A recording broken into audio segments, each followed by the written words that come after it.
მე ესე მეგონა რომ დაახლოებით გედედეს თანამშრომლების 80% პატრიოტი ადამიანები იყვნენ და მეომრები იყვნენ, რომლებიც რუსეთს აღიარებდნენ მტრად.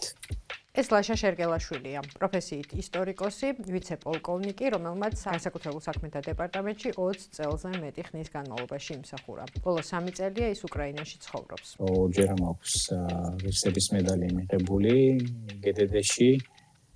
მაშინ მიხაროდა, როდესაც ვიღებდი, თორე ეხლა საერთოდ უბრალოდ ჯარდის ნაწილებად მიმაჩნია იგინა ყველაფერი. ლაშა საზოგადოების ყურადღების ცენტრში მოექცა 1 დეკემბერს BBC-ს საგამოძიებო ფილმის გამოქვეყნების შემდეგ. ის არის ამ ფილმის ერთ-ერთი რესპონდენტი და ლაპარაკობს ნივთიერებებზე, რომელიც განსაკუთრებულ საქმეთა დეპარტამენტის მფლობელობაში იყო და შესაძლოა დემონსტრანტების წინააღმდეგაც იქნა გამოყენებული. მე ყოველთვის ვამბობდი და მე ეს BBC-მ მკითხა, რომ რატომ გამოიყენებდნენ ამასო. მე ვთქვი, იმიტომ რომ არაკომპეტენტურები არიან მეთქი. მათ მითხრეს, რომ ჩემს გარდა მათ კიდევ გქონდათ ათეულობით ადამიანთან ურთიერთობა. შესაძლებელია ყოფილიყო გედედეს მაღალი თანამდებობის პირები, არა ისეთები დაუშვათ როგორც მე ვიყავი, მე საშუალო დონის თანამდებობა მიყავა გედედეში. ამ ინტერვიუში ჩვენ ვლაპარაკობთ როგორც ამ ფილმის გადაღებაზე, ასევე იმ ეჭვებზე, რომელიც ფილმმა გააჩინა და სისტემაზე, რომელშიც ლაშა დიდი ხნის განმავლობაში მუშაობდა. პირადად მე რომ გავიგო, მქონდეს რაიმე ინფორმაცია, რომ რაიმე იგეგმებოდა, თუნდაც ეს იქნება ჩემთვის არასასურველი მთავრობის ხელყოფა და დამხობა, აუცილებლად სიტყვას გაძლევთ, დავეხმარებოდი ამაში სპეცსამსახურებს. აუცილებლად. საქართველოს სპეცსამსახურებს გულისხმობ.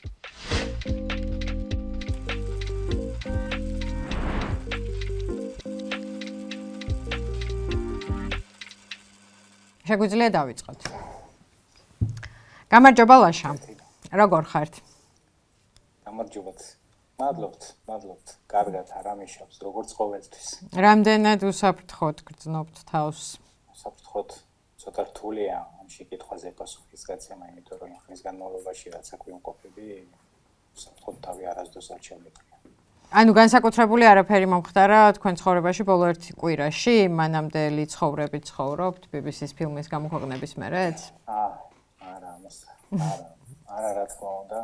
შეიცვალა, რა თქმა უნდა, ბევრი რამე შეიცვალა. შეიცვალა თუნდაც ის, რომ სიმართლეს გეტყვით და მაინც არ მომწონს ჩემი თავი, როდესაც მივშერები ვარ ტელევიზიით. ამიტომ მაქსიმალურად ვცდილობ, რომ არ ვადევნო თვალი ინფორმაციებს. ისე დანარჩენი როგორც ყოველთვის ჯერჯერობით ესეთ მდგომარეობაში ვაგრძელებ. თუმცა გამოხმაურებები ალბათ გაინტერესებთ მაინც, ხო? კი, რა თქმა უნდა, კი. რა თქმა უნდა, აინტერესებს რა გამოხმაურებები იყო, რა მოხდა, რა მოყვა ამას, ამ თემებს, ამ სიტუაციას და რა ვიცი, დავინციმეს თუ არა კიდევ ბრალი, რაც მაინტერესებს. ლაშა, სწორედ ამითი მინდოდა დამეწყო ყველაზე ახალი ამბით. 1 დეკემბერს გამოქვეყნდა BBC-ს საგამოძიებო ფილმი, რომლის ერთ-ერთი რესპონდენტიც ხართ თქვენ, მნიშვნელოვანი რესპონდენტი და 6 დეკემბერს, როდესაც სუსმა გახსნილად გამოაცხადა BBC-ს გამოძიების შემდეგ დაწყებული გამოძიების ერთი ნაწილი, რომლის მიზანიც იყო უფლებამოსილების გადამეტების დადგენა. ამ ბრიფინგზე ჩვენ გავიგეთ ორი საყურადღებო რამ თქვენ შესახებ. ერთი ის, რომ თქვენ ხართ ერთადერთი ადამიანი, რომლის დაკითხვაც უნდოდა გამოძიებას, მაგრამ ვერ შეძლო. სხვა ყველა როგორც ჩანს, ვინც მოაზრებული ყავდათ დასაკითხთა სიაში დაკითხეს და მეორე ის, რომ თქვენ ხართ დაკავშირებული 4 ოქტომბრის საქმესთან, რომელშიც ბრალდებული არის ბექა ჭულუხაძე. და ბექა ჭულუხაძე ბრალდებული არის ცეცხლსასროლი იარაღისა საბრძოლო მასალის, მათ შორის ტროტილის შენახვის ფაქტზე. რა შეგიძლიათ გითხრათ ამ ამბავზე, იმიტომ რომ როცა ბექა ჭულუხიძის შესახებ გამოძიება დაიწყო, იქ თქვენი გვარსახელი ინიციალებითაც კი არ ფიგურირებდა, ხა გადავამოწმე ეს პრეს-რელიზი და იქ სხვა კონკრეტული ადამიანი არ იყო ნახსენები. თქვენ თუ იცოდით ამ გამოძიების შესახებ? დიდი მადლობა ამ კითხვისთვის. მადლობა იმისათვის, რომ მინდოდა გამიცა პასუხი. პირველი ის, რომ მე არ ვიმალები არსად. სადაც ვარ ყოველთვის იქ ვიყავი, თუ მათ ჰქონდათ სურვილი ჩემთან დაკავშირების, შეეძლოთ ეს უპრობლემო და მე არ გავიქცეოდი, მიუხედავად იმისა, ვენდობი თუ არ ვენდობი არ გავიქცეოდი ჩემს პასუხისგებლობას, მე მათ პასუხს აუცილებლად გავცემ. ანუ გამოძიების ფარგლებში მოწმის სახით დაკითხვა რომ შემოეთავაზებინათ და იკითხებოდით. დიახ, რა თქმა უნდა, მე არ გავიქცეოდი ჩემს პასუხისგებლობას, მე უფრო მეტსაც გეტყვით. იქიდან გამომდინარე, რომ მე თითქმის მთელი ჩემი სიყმაწვილის პერიოდი ზრდასრულობა შემდეგ გავატარე სამხედრო ფორმის ქვეშ, მე ვარ ჯარისკაცი. მე ვიქნები და ვარ პირველი მოწინააღმდეგე იმ ადამიანების, თუ ვინმე რამენაირად, როგორი გზაც არ უნდა იყოს ეს, შეეცდებიან საქართველოს კარგად სწორად მინდა ჩამოვაყალიბო პასუხი, ეს იქნება ძალადობრივი თუ სხვა უარესი როგორ თქვა ქმედება, დიახ, ქმედება იმისათვის, რომ შეიცვალოს ხელისუფლება. მე ვარ ამის კატეგორიული წინააღმდეგი. ანუ თქვენ არ ხართ რევოლუციონერი? არა და გეტყვით რატომ. მე მომსწრე ვარ საქართველოში სამოქალაქო ომის. მე მომსწრე ვარ საქართველოში ყველა იმ უბედურების, რაც 90-იან წლებში ხდებოდა. მე გავიზარდი ამ პერიოდში და მე კარგად ვიცი რა გადაიტანა მაშინ ჩემმა ოჯახმა, რა გადაიტანეს მაშინ ჩემმა ახლობლებმა და მთელმა საქართველოს. და პირიქით ვიტყვი უფრო მეც, მე რომ გავიგო, პირადად მე რომ გავიგო, მქონდეს რაიმე ინფორმაცია იმასთან შეხებით, რომ რაიმე იგეგმებოდა ამ დაგვარი, ან რაიმე ხდება, თუნდაც ეს იქნება ჩემთვის არასასურველი მთავრობის ხელყოფა და დამხობა, აუცილებლად სიტყვას გაძლევთ, დავეხმარებოდი ამაში სპეცსამსახურებს. აუცილებლად. საქართველოს სპეცსამსახურებს გულისხმობ. აუცილებლად დავეხმარებოდი, აუცილებლად მივაწოდებდი მათ ინფორმაციას, თუ რა საფრთხის წინაშე შეიძლებოდნენ დამდგარიყან ისინი. ამას მე ვერც ვერავინ ვერ შემომთავაზებს, დაუშვათ სიტყვაზე თუ არის ამის იდეა ან ვიღაცა შეიძლება რამენაირად თავში აზრად მოუვიდეს, ვერც ვერავინ ვერ შემომთავაზებს, მაგრამ თუ ეს იქნება, მე აუცილებლად ვიქნები ამის კატეგორიული წინააღმდეგი. ანუ ამ მოცემულობაშიც, როგორშიც ახლა თქვენი მყოფებით, სისტემიდან წასული სხვა ქვეყანაში მცხოვრები. დიახ, ამ მოცემულებაშიდაც მე არა ვარ თანახმა იმის, რომ მოხდეს ძალადობრივად შეცვლა ნებისმიერი გზით ძალადობრივს გულისხმობ, ძალადობრივის საქართველოში ხელისუფლების შეცვლა. მე ამის წინააღმდეგი ვარ. ლაშა, ბექა ჭულუხაძეს იცნობთ? კი, ვიცნობ, ბექას ვიცნობ, გეტყვით ახლა. ბექას ვიცნობ, გავიცანი თუ ვწდები 4 ან 3 წლის წინ, ჩემი დანაყოფი, საბრძოლო დანაყოფს ვგულისხმობ უკრაინაში და ბექას დანაყოფი, მის ხელმძღვანელს ვიცნობდი, ჩვენ ვიყავით მეგობრები და მას ქართველები ყავდნენ ჯგუფში, მე არც ისე ბევრი ქართველი არ მყავდა და ჩვენ გადავიკვეთეთ ბახმუტის მისადგომებთან. და იქ გავიცანი ბექა და სხვათა შორის მქონდა ბექასთან ძალიან კარგი ურთიერთობა. ურთიერთობაში ვგულისხმობ მას, რომ ჩვენ მე ხშირად ვესაუბრებოდი ხოლმე მას, მათ შორის ტელეფონითაც. პირადად შეხვედრები ძალიან ცოტა ჰქონდა, ალბათ 3-ჯერ ან 4-ჯერ ვართ საერთოდ შენახვედრები ერთმანეთს. 4 ოქტომბრის წინაც ჰქონდათ სატელეფონო საუბრები? ანუ, როდესაც მას ბრალი წაუყენეს, ეს ვიცი, მას როდესაც ბრალი წაუყენეს, ეს ისტორია ვიცი. მე მას ტელეფონით ვესაუბრე და გამოვკითხე თუ რა ხდებოდა და რა მდგომარეობა იყო. ვიცი და როდესაც ის იმყოფებოდა საქართველოში, თუ არ ვწდები, ერთხელ ან 2-ჯერ ვეკონტაქტე მას.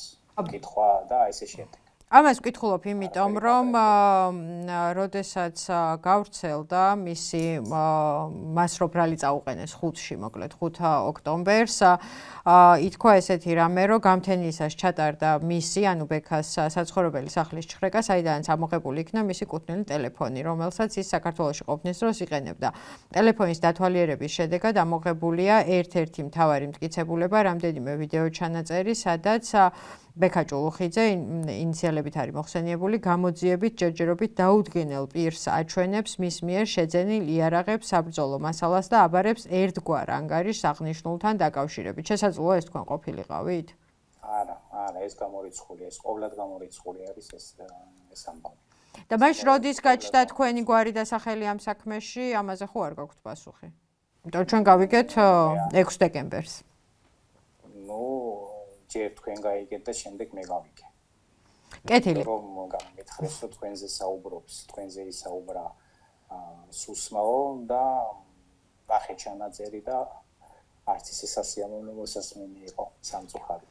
და სანამ გადავალთ BBC-ს გამოძიებაზე ეს თემა რო ამოვწუროთ, ორ რამეს ვიკითხავ, ბექა მე როგორ ხვდები, ახლა არ არის ხო საქართველოში გავრცელებული ინფორმაციით საგამოძიებო უწყებების ესეთი შთაბეჭდილება დარჩა, რომ ძებნა ამასე გამოცხადებული. ბექა თუ არ ვწდები, საქართველოში არ არის კი.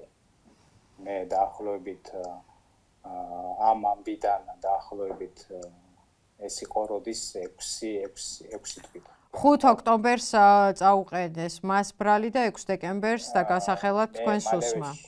დიახ, 6-ში, ესე იგი 6-ში მე როდესაც ეს ჩანაწერი ვნახე, მე ხო არ ვიცი დეტალები იქ რაზე იყო საუბარი.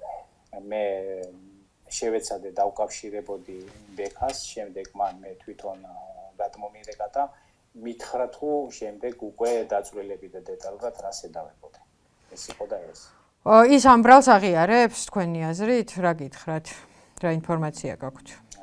მე რო ვკითხე, მან გაეცინა და მითხრა, რომ არაფერი საერთოდ ამ დაგვარი აბსოლუტურად წარმოდგენაც კი არ აქვს თვითონაც რა ხდება.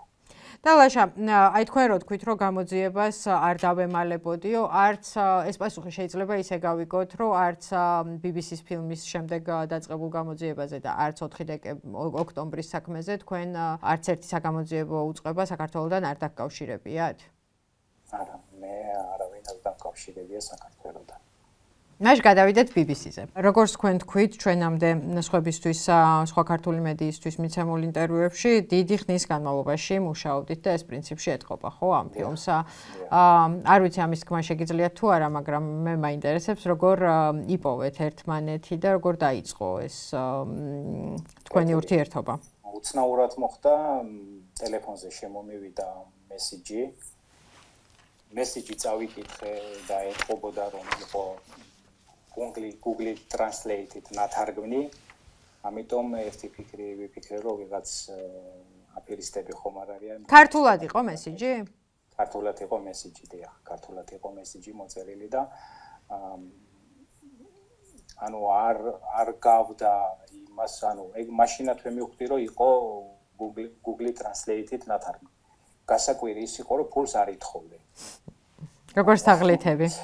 ხო, როგორც თაღლითები ან ჩემგან რამეს პირიქით მიხსნი და ვინ იყო, რა იყო და თან ამავდროულად გამოგზანა საიტის მისამართები, ელექტრონული პოსტა და ესე შემდეგ. მე რა თქმა უნდა მე ვიფიქრე, რომ შეიძლება ეს კიდევ რაღაცა სხვა რამე თემა ყოფილიყო, ამიტომ მე ეს ინფორმაცია ყველაფერი გადავეცი ჩემს ერთ მეგობარს, რომელიც არის დაკავებული IT სამსახურის სპეციალისტი არის და მან მითხრა, რომ კი ყველაფერი სწორად არის, ყველაფერი მართალია და შემდეგ მეც მივწერე ქართულად. ეს რომელი თვეა? ეს არ მახსოვს რომელი თვეა, უნდა გადავამოწმო. გაზაფხულია. ეს არის გაზაფხული. ეს შეიძლება იყოს მარტი ან აპრილი, სავარაუდოდ. ჩვენ ვისაუბრეთ და მან ჩამიგდო ლინკი, როდესაც მე ინტერვიუ მაქვს მიცემული თორცდები TV პირველისათვის შაბათის შოუში, სადაც მე ვყვები აღნიშნულ ქიმიურ შენაერთის თუ როგორ იყენებენ აღნიშნულ ქიმიურ შენაერთს. ახსენდება როგორ ტვირთავდნენ ამას ავტომობილში. ანუ სპეციალურ საშუალების ავტომობილში.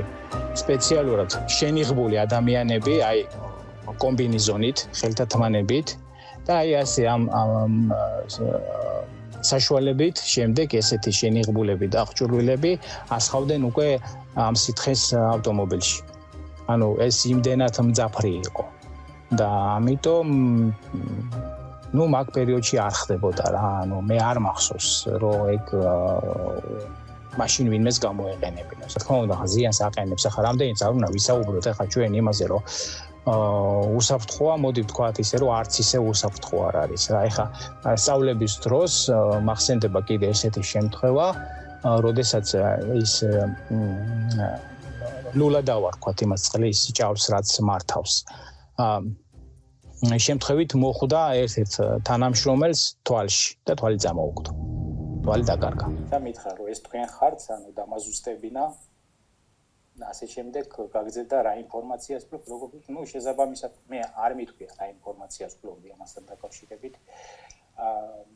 უბრალოდ მთხოვა რომ თუ შეიძლება რომ ვიდეო კონფერენციაზე ჩავერთოთო. ну მე ვთხარი კი ბატონო არ არის პრობლემა.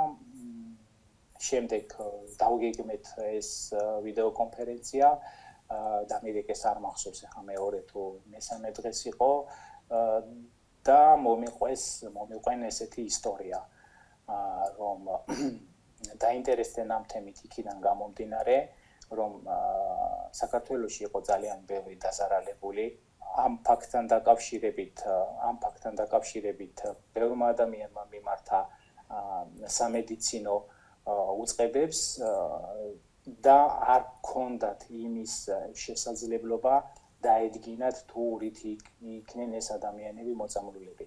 ეს სიტყვა ახსენ, ეს მოწამლული თუ დაშავებული? ანუ რითი არიან მოწამლულებიო?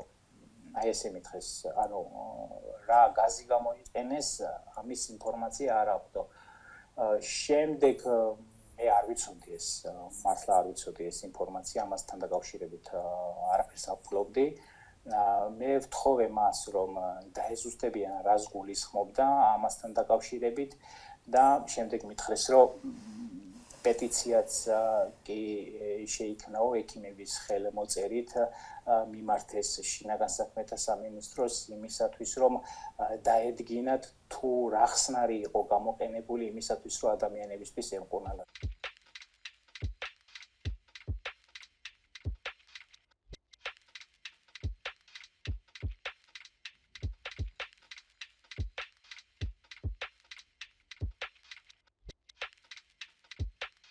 არგი იქნება თუ თქვენ დაგვეხმარები ამ საკითხში თუ გააქვთ ამასთან დაკავშირებით ინფორმაციაო. მე ვთქვი რომ შევეცდებოდი ყველანაირად, აღარ მახსოვს ახლა, ну ამის მერე გავიდა ჩვენ ბევრ თემაზე ვისაუბრეთ. ამის შემდეგ დაახლოებით 1 თვის შემდეგ მე მოვიძი ამის კონკრეტული დასახელებები. აი ეს დოკუმენტი რაც ჩვენ ნახეთ აღრიცხვის დოკუმენტი? დიახ, მოვიძიე ეს და მათ გადაუგზავნე მე მხოლოდ დასახელება გადაუგზავნე. ამან კიდევ განვლო რამოდენიმე ხანმა, არ ვიცი ზუსტად ვერ გეტყვით და შემდეგ მითხრეს რომ გვინდა თქვენი ნახვა, სად შეიძლება, როგორ შეიძლება, შევთანხმდით დროზე, შევთანხმდით პერიოდზე, ჩამოვიდნენ და შემდეგ უკვე იქ მითხრეს რომ ეს ხსნარი სავარაუდოდ ეს ქიმიური შენაერთი რომელიც თქვენ მოგვაწოდეთ მათ მითხრეს რომ არ გამოიყენებოდა მომიტინგეების დასარბევად. აგრეთვე მითხრეს რომ ადრე თუ არ ვცდები 20-იან წლებში ეს იყო გამოყენებული ამერიკის შეერთებულ შტატებში და შემდეგ აიკრძალა. მათ თქვეს რომ გაგზავნილი აქვთ რამოდენიმე ექსპერტთან აღნიშნულ ქიმიურ კოდებთან დაკავშირებით თუ მოიძიონ რა ინფორმაცია შეიძლება იყოს არსებობდეს. მკითხეს თუ საიდან შეიძლებოდა შეეძინა საქართველოს, მოკლედ ბევრი კითხვები იყო, იგი ძირითადად ეს კითხვები მოიცავდა ჩემს ცხოვრებასაც, რას ვაკეთებდი მთელი ამ ხნის განმავლობაში, რას ვაკეთებდი უკრაინაში და ესე შემდეგ. თუმცა დამჭირდა შთაბეჭდილება, რომ მათ ყველაფერი კარგად იცოდნენ უკვე დიდი ხნის წინ. შემდეგ მითხრეს რომ დავთანხმდებოდი თუ არა ინტერვიუს ჩაწერაზე, განმემართეს, ამეხსნეს მისი რისკებიც. რა გითხრეს, რა რისკის მატარებელიაო? ანუ როგორც რაც ყველაზე მეტად დამამახსოვრდა და მომხვდა ყურსში, ეს იყო ის, რომ მითხრეს, რომ აუცილებლად შეეცდებიან შენს გაშავებას და მზათა ხარ თუ არა ამ ტვირთისათვის. მე ვუთხარი, რომ თუ არ ჩავეწერებოდი, რა რეაგირება შეიძლებოდა მომხდარიყო ამასთან დაკავშირებით. მათ მითხრეს, რომ ამ შემთხვევაში ფილმს არ ექნებოდა ისეთი შედეგი, რა თქმა უნდა, ისინი უფრთხილდებიან თავიანთ ინფორმატორებს, მაგრამ ამ კონკრეტულ შემთხვევაში მათი ფილმისათვის უკეთესი იქნებოდა თუ მე მივიღებდი მონაწილეობას. თქვენ ამ დროს არ იცოდით, ვინ იყვნენ სხვა რესპონდენტები, ხო, ამ ფილმში? არა, მე საერთოდ წარმოდგენა არ მქონდა, მანამ სანამ ფილმი არ ვნახე. ირაკლი შაიშმელაშვილზეც არ იცოდით, რომ ისიც ერთ-ერთი რესპონდენტი იყო? არ ვიცოდი, არც ირაკლი შაიშმელაშვილზე არ ვიცოდი, საერთოდ არავიზე არ ვიცოდი ფილმში ვინები იღებდნენ მონაწილეობას. მე უბრალოდ მეუბნებოდნენ, რომ თქვენს გარდა არიან კიდე ათეულობით ადამიანი, ვისთანაც ჩვენ გვაქვს ურთიერთობა. და რაც შეეხება თვითონ ხსნარის ეპიზოდს, ფილმის გაშვებამდე დაახლოებით 2 კვირით ადრე დამირეკეს ისევ და ისევ ვიდეო კონფერენციით და მაშინ მითხრეს თუ რა ხსნარი შეიძლებოდა ეს ყოფილიყო. ანუ უბრალოდ მე ვიცოდი 2 კვირით ადრე თქვენამდე, ვიდრე თქვენ და დანარჩენი საზოგადოება ამას გაიგებდა BBC-ს ფილმის მეშვეობით. ასე რომ მე მანამდე არ ვიცოდი საერთოდ თუ რა ნივთიერებებთან მქონდა საქმე. მე უბრალოდ ჩემი პრაქტიკიდან გამომდინარე ვიცოდი და იმ ტესტირებებიდან გამომდინარე, რასაც ჩვენ უბრალოდ იმ პერიოდში, როდესაც მე ვმუშაობდი გედეში ვატარებდით. ხო, თქვენ პრინციპში არ ასახელებთ არც ერთი ნივთიერების სახელს, რომელსაც აღწერთ, ორივეს აღწერით და კოდით უყვებით ამ ფილმში, ყოველ შემთხვევაში ესეა. თქვენ არ ვიცი ამას ალბათ საჯაროდ ნაკლებად იტყვით, მაგრამ მე მაინც ვიკითხავ, თუ იცით, რომ ციცოდეთ. თუ იცით სხვა წყაროები და სხვა დოკუმენტები, რაც მათ აქვთ. არა, მე ამის შესახებ ინფორმაცია არ მაქვს. მე შემიძლია მხოლოდ ის გითხრათ, რაც ზემოთ გავიმეორე, რომ მათ მითხრეს, რომ ჩემს გარდა მათ კიდევ ჰქონდათ ათეულობით ადამიანთან ურთიერთობა. სხვა ინფორმაციას არ მაქვს და ისიც ვიცი, რომ ჩემი ინფორმაციაც გადაამოწმეს. და თქვენ ამ ერთი დოკუმენტის გარდა, რაც იქ ჩანს, სხვა ინფორმაცია არ მიგიწოდებიათ დოკუმენტურად? მე ამას ვერ გეტყვით. იქიდან გამომდინარე, რომ არ მინდა უბრალოდ ჩავაყენო ისინიც უხერხო მდგომარეობაშიაც მათი ფილმი იყო, მათ გადაწყვიტეს როგორ იქნებოდა სწორად და აქედან გამომდინარე მე ამას ვერ დაგიდასტურებთ. და ლაშა, რამდენადაც თქვენ კარგად იცნობთ სისტემას, რადგან 20 წელზე მეტი ხნის განმავლობაში მუშაობდით განსაკუთრებულ საქმეთა დეპარტამენტში, ხო? როგორ ფიქრობთ, BBC-ს გამოძიებაში ნათქვამია, რომ ისინი იმ წყაროების გარდა, ვინც ჩანს ღიად კადრში, ეყრდნობიან ყოფილი მაღალი თანამდებობის პირებისგან მიღებულ ინფორმაციას. ვინ შეიძლება იყოს ეს ადამიანები? ჩვენ ვიცით, რომ შინაგან საქმეთა სამინისტროდან კადრების გადინება დიდი პრობლემაა, მაგრამ რამდენად მაღალი თანამდებობის პირი უნდა იყოს, რომ თქვათ სანდოდ ჩაითვალოს მის მიერ მიწოდებული ინფორმაცია. ნახეთ როგორ არის, ისინი ჩემთან არ განიხილავდნენ ამას, თუ რა ინფორმაციას ფლობდნენ. ეს სიმართლე გითხრა, იმასაც გავდა, როგორ ვთქვა, გამომძიებლებსაც გავდენ, იმიტომ რომ ყველა ჩემს ნათქვამს ამოწმებდნენ და ჩემს მიწოდებულ ინფორმაციებს. აქედან გამომდინარე, მე მაქვს საერთოდ შეიძლება ეს არ არის სწორი, საზოგადოებას ეს სწორად არ მოიჩვენოს, მაგრამ მე მაქვს ესეთი პრინციპი, მე სახელდაგვარებს არ ვასახელებ. და მე არ მინდა ჩემ მიერ გახმოვანებული სახელითა და გვარით დაზარალდნენ, დაშავდნენ ადამიანები. ეს არის სულ. ხო, აი, გვარს და სახელს პრინციპში დიდად არ გულისხმობდი სისტემის ცოდნას, რა რიგის ყოფილი მაღალჩინოსნები შეიძლება თანამშრომლობდნენ ამ ტიპის გამოძიებასთან. ხო, შეიძლება ეს იყოს მაგალითად მინისტრის მოადგილეები, შეიძლება ეს იყოს GDD-ს ყოფილი თანამშრომლები, როგორიც თქვენ?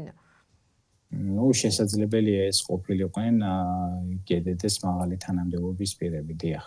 ესენი შესაძლებელია ყოფილიყენ GDD-ს მაღალი თანამდებობის პირები, არა ისეთები დაუშვათ როგორც მე ვიყავი, მე საშუალო დონის თანამდებობა მიყავა GDD-ში. კი, ამაზეც მინდოდა მეკითხა, თუმცა ამას დავამთავრებ. შეიძლება თქვენ ფიქრობთ, რომ შეიძლება იყვნენ მინისტრის მოადგილეები, იმიტომ რომ მოქმედი მოადგილეებიდან შარშან ნოემბერ-დეკემბერში ვინც იყვნენ, მხოლოდ ერთია დარჩენილი.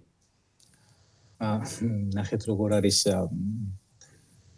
ის რაც არ ვიცი, არ შემიძლია უბრალოდ იმაზე გიპასუხოთ და თუნდაც ის რომ ვარაუდი დავასახელო.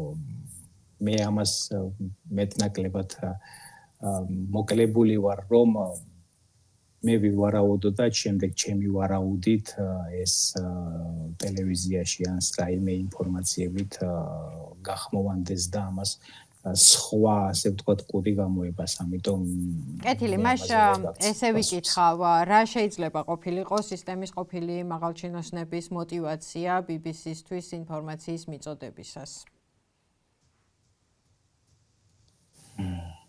თავის დაცვა სიმართლის გამომჟღავნება,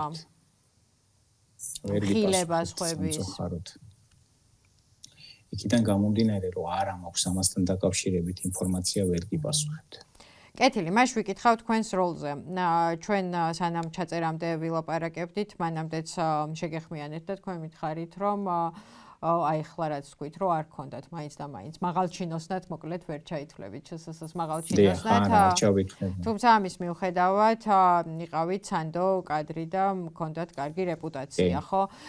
ეს მე მგონი მნიშვნელოვანია ვთქვათ, რა თანამდებობას იკავებდით პირველ სამმართველოში, იყავით მომარაგების თუ ლოჯისტიკის თუ რა ქვია, რა ერქვა კონკრეტულად თქვენ თანამდებობას? ჩემ დროს იყო შეიარაღების განყოფილება.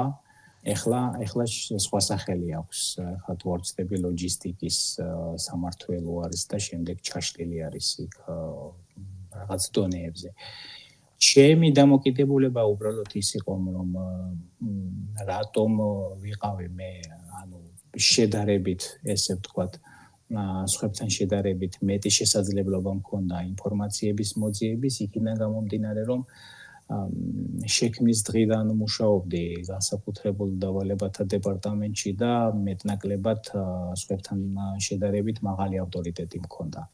ეს იყო სწორედ იმის მიზეზი, რომ თითქმის ყველგან და ყველაფერზე ყველანაირ ინფორმაციას ვფლობდი. ამის გარდა მე ყოველთვის, ასე ვთქვათ, მოწინავე ვიყავი, ავანგარდში ვიყავი აბსოლუტურად ყოველთვის. მე ამას არც დამიმალავს და არც არასოდეს დავმალავ. მთელი იმ ხნის განმავლობაში, სანამ მე განსაკუთრებულ დავალებათა პირველ სამმართველოში ვმუშაობდი, ყველა მათი დავალება და ამოცანა დაახლოებით 90%-ში მაქვს მონაწილეობა მიღებული. მათ შორის ეს იყო 2008 წლის აგვისტოს ომიც, მიუხედავად იმისა, რომ არ ვიყავი ვალდებული, მე უშუალოდ ბრძოლაში ჩავრთულიყავი. მე ვიყავი ერთ-ერთი იმ მრავალთაგან თანამშრომელი, რომელიც წავიდა და ცხინვალში შევიდა და თავის, ანუ ჩემთან მებრძოლებთან ერთად ვიყავი და გავატარე ის პერიოდი, ეს იყო 9 აგვისტომდე, ვინაიდან 9 აგვისტოს მე უკვე დავიჭერი და შემდეგ გადმომიყვანეს თბილისის საავადმყოფოში. დაჭრაზე გკითხავთ, შარშან ამ აქციებში თქვენ უკვე აღარ იყავით სისტემის ნაწილი და უკრაინაში იყავით ამ დროს, როგორც ახლა ვიგებთ, ხო? ბევრი თქვენი ყოფილი კოლეგა, განსაკუთრებულ საქმეთა დეპარტამენტის სპეცრაზმელები შედიოდნენ დემონსტრანტებთან კომუნიკაციაში და ერთ-ერთი კითხვა, რასაც უსვამდნენ, სწორედ ეს იყო, რომ ომი რო იყოს, თქვენ წახვიდოდით და თქვენ იომებდით ჩვენს ნაცვლად. ვისწავლით და ვიბრძოლ. ხო. მოვიდა და შენ გარიცი ომში ვიყო. ტუნისზე ანოციცისა იქ ვიყავი.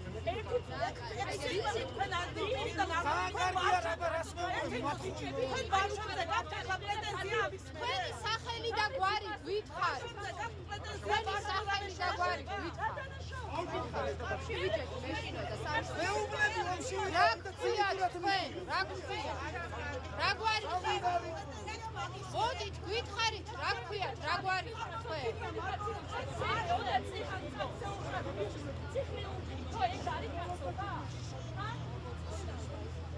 თქვენ რო გავალებენ ცემეთო, რო არ ცემოთ რა? რო არ ცემოთ რა? ამ ნარატივზე ომისა და მშვიდობისაზე და დემონსტრანტების დამონათებაზე, რომ თქვენ გვითრევთ ომში და ჩვენ უნდა ვიომოთ მერე იმ ომში, რომელშიც თქვენ გვითრევთ, რას ფიქრობდით, როცა შორიდან უყურებდით ამ ამბავს? როცა შორიდან უყურებდი ამ ამბავს, სიმართლე გითხრა ძალიან აუღელდი და ძალიან არ მომეწონა ის, რაც დავინახე. საერთოდ სხვა წარმოდგენა მქონდა.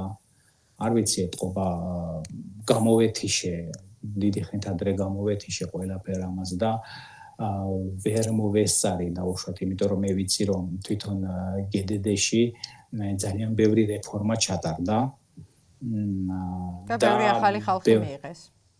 დიახ და მე არ მოვეროდი სიმართლე გითხრათ რომ ესეთნაირად მოხდებოდა და ამას თავისი მიზეზი აქვს.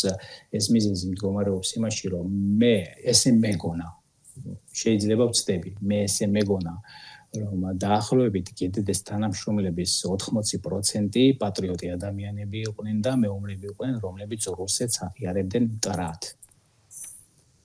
აქედან გამომდინარე, მე საერთოდ საპირისპირო განწყობა დამრჩა, შემდეგ რაც ვიხილე პირდაპირ ეთერებში. ამიტომ რთული იყო ჩემთვის ამის გაგება და ამის მიღებაც და მე გაუბრაზდი მაშინ, ძალიან გაუბრაზდი, რომ ესეთ პირობებში ექცეოდნენ ისინი თავიანთ ხალხს. ამას შეიძლება კონდეს ის მიზეზიც, რომ იცით რა არის, აქ ცოტა სხვაგვარად არის. დაახლოებით 2 წელიწად ნახევარი ვიყავი მე ფრონტის ხაზს. უკრაინაში დიახ. აქედან მე 7 თვე მაქვს ჰოსპიტალში გატარებული, სხვადასხვა პერიოდებში. სამჯერ ხართ დაჭრილი. დიახ. და ნახეთ ძალიან რთულია შეიძლება მე ამას უშვებ. ჩემი გადმოსახედიდან შევხედო და იოლად თქვა იმ ადამიანებზე თუ თქვენ ამას რატოს ჩადიხართ. მაგრამ ერთი რაც არ უნდა დაგვავიწყდეთ, იმიტომ რომ ალბათ მე უფრო მეტად ვარ გაბრაზებული, ალბათ რუსებზე არ ვიცი, შეიძლება ეს მაგის ბრალიც არის. მაგრამ მე ყოველთვის ვთვლიდი და ეს საუბრებშიდაც იყო ეს არ გამოიხატებოდა ესე უბრალოდ ჩემი დამოკიდებულებით, მე ხო მქონდა ურთიერთობები თანამშრომლებთან, ყოფილ კოლეგებთან 20 წელი მუშაობდი ზოგიერთ მათგან და მე ვიცოდი მათი განწყობა.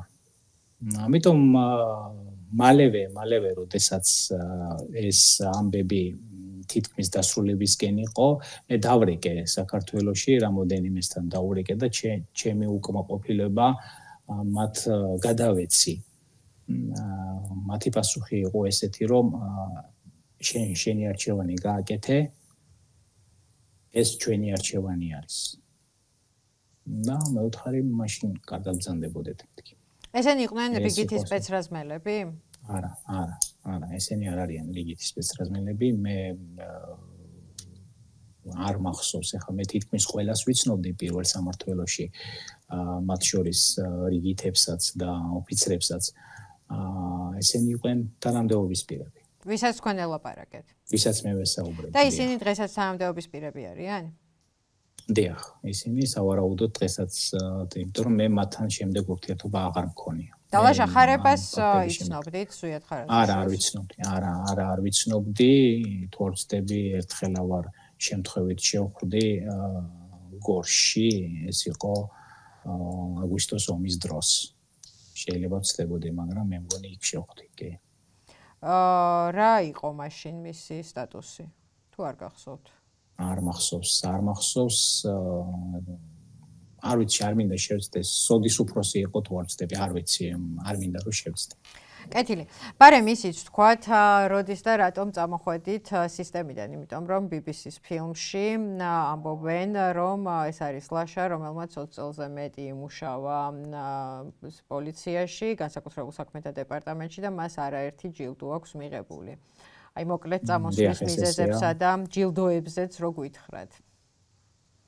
ჯილდოებზე რაც მახსენდება ის რომ ორჯერ მაქვს ღირსების медаლი მიღებული GDD-ში არ ვიცი არის კიდე რაღაც ჯილდოები სიმართლე გითხრა მაშინ მიხაროდა როდესაც ვიღებდი თორე ეხლა საერთოდ უბრალოდ ჯარტის ნაწილებად მიმაჩნია იგივე ყველაფერი ну რა თქმა უნდა მე მას არ გულისხმობ ყველაზე ჩემი გადმოსახედიდან არის ეხლა ეს ესეთნაირად ჩანს ჩემი გადმოსახედიდან და რაც შეეხება წამოსვლას ეს იყო 21 წლის დეკემბერი ალბათ 21 წლის დეკემბერი იყო მე იქ ფაქტიურად თავს ვეღარ ვგრძნობდი კომფორტულად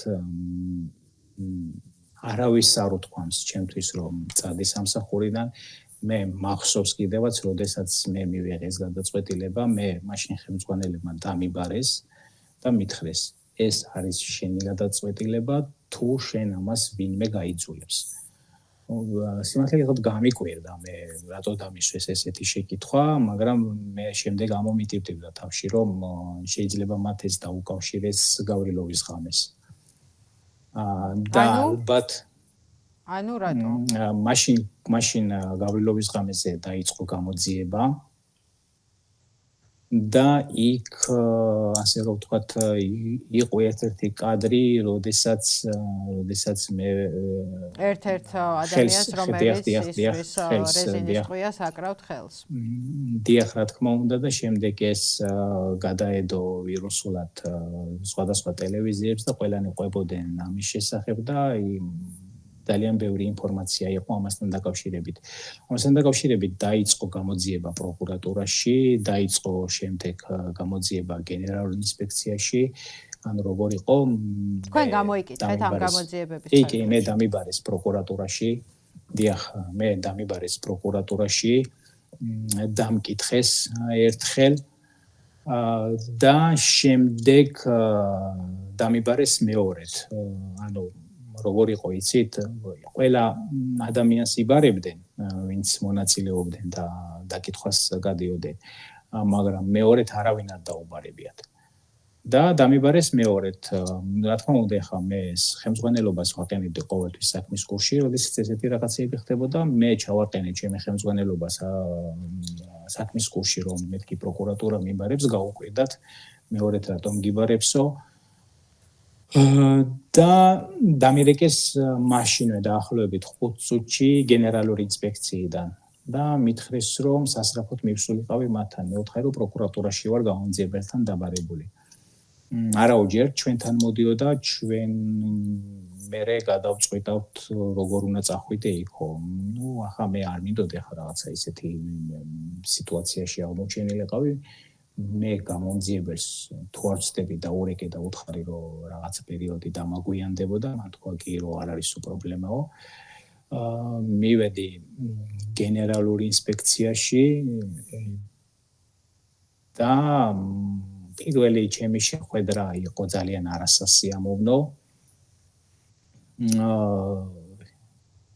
რაღაც უხეშად მომართეს მე არ ვიყავ ისეთი რომ ამას გავატარებდი და როგორმე ისე ვთქვათ გვერდიდან შევხედავდი ჩემი მკვახე პასუხი როგორც კი მიიღეს შემდეგ მეორე მუთხარა არა ეგ მაღაზია არ არისო ესო კაიპონტშიაო ხო და მე ვერ მივხვდი ამას ეს რას გულისხმობდა და ეს ის არისო ხელს რო უკრავსო და ნუ ხო და აი ამ თემასთან დაკავშირებით აღძრეს საქმე და უხეშად რატო დაგელაპარაკნენ იფიქრეს რომ ის ხალხ რომელიც ტყუიას იყენებს ხო ანუ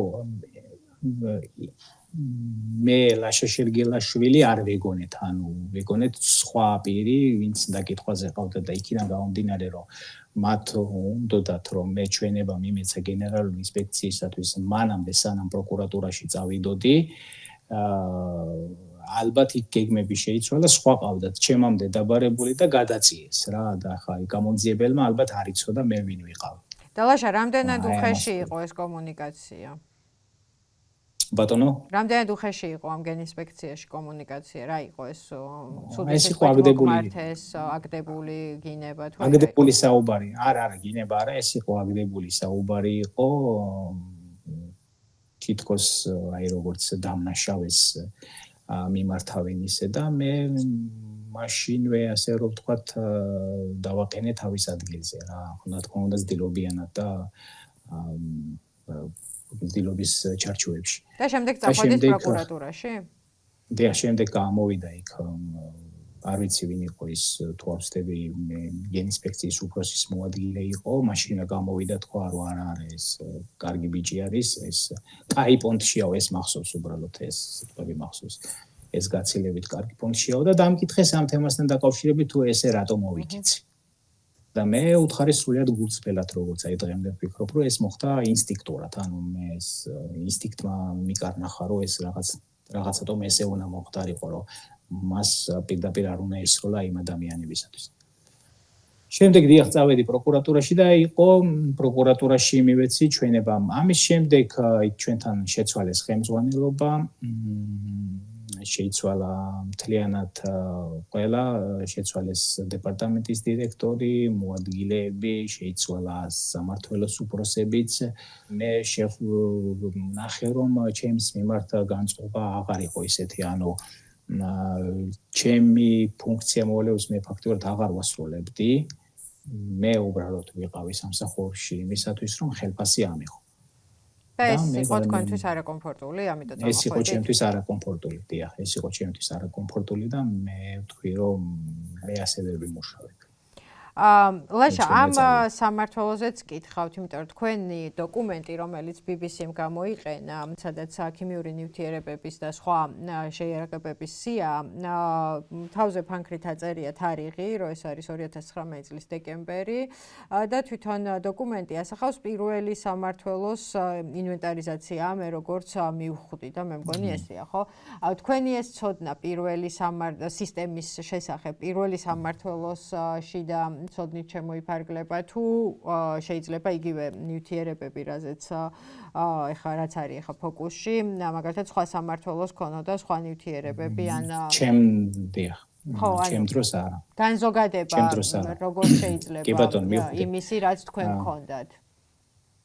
ნახეთ როგორ არის იმ პერიოდში სანამ მე ვიყავი პირველ სამმართველოში, ეს ინახებოდა მხოლოდ და მხოლოდ პირველ სამმართველოში. მთლიანად სრული ასე ვთქვათ რაოდენობით რაც არსებობდა მაშინ შინაგან საქმეთა სამინისტროში. ანუ ყველა სპეციალური საშუალება თავს იყრიდა თქვენთან, ეს შეიძლება ყველა არა, კონკრეტულად ეს ქიმიური შენაერთი, რომელიც შემდეგ ტომაში ისხმებოდა.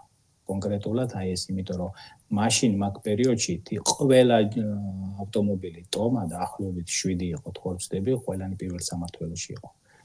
შემდეგ მე რამდენადაც მახსოვს ეს მოხდა იმ ბოლო წლებში, ბოლო პერიოდში, ბოლო თვეს უბრალოდ სანამ მე ისე ჯერ ვრჩებოდი პირველ სამმართველოში, გადაანაწილეს სხვადასხვა სამმართველოებზე, მაგრამ სითხეები არ მიუციათ. ანუ მანქანები გადანაწილდა, მაგრამ სითხეები დარჩა პირველ სამმართველოში. კი, სითხეები დარჩა იმის გარდა, რაც ავტომობილში ესხა. ანუ ავტომობილში ეს სითხეები მუდმივად ესხა. ანუ ეს არის ჩემთვის კიდევ ერთი საინტერესო ნაწილი, რომ რასაც თქვენ ამბობთ, სხვა ეთერებშიც თქვით, რომ სითხეები მუდმივად ესხა, თუმცა დადასტურებულად მისი გამოყენება, როგორც თქვენ თქვით, გამოიყენეს 2020-ში CSKO-ს შენობასთან, ხო? როცა გამოვიდა მწყობრიდან. ხო. ანუ ეს არ გამოიყენებიათ მაშინ. დაიქცა, ხო, რა მიზნით ესხა ეს სითხე, რომელიც საეჭვოა და საშიში, ესე ჩანს ყოველ შემთხვევაში აღწერებიდან, ყოველთვის მანქანაში. ნუ ალბათ იქიდან ყოველთვის ყველა გამომდინარე მანქანაში ესე გამოდის თქვენი მონათხრობით. კი, ეს ხა არის ხა მარტო